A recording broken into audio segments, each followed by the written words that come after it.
July August বিপ্লবের ৫ মাস পেরিয়ে গেলেও আতঙ্ক কাটেনি পুলিশদের।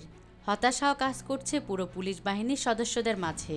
এখনও মাঝে মধ্যে হামলার শিকার হচ্ছেন পুলিশ সদস্যরা। থানার মধ্যেই ঘটছে পুলিশ সদস্যদের আত্মহত্যার মতো ঘটনা।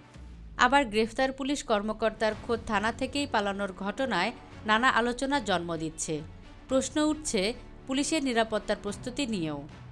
সংশ্লিষ্টরা বলছেন, সামাজিকভাবে ইমেজ নষ্ট হয়ে যাওয়া পুলিশ সদস্যরা এখনও বিভিন্ন জায়গায় নিগৃহীত হচ্ছেন। সামাজিকভাবে পুলিশ এখন অপরাধী হিসেবে বিবেচিত হচ্ছে। বাহিনীর সদস্যদের মধ্যে সিনিয়র জুনিয়র শৃঙ্খলাও নাজুক।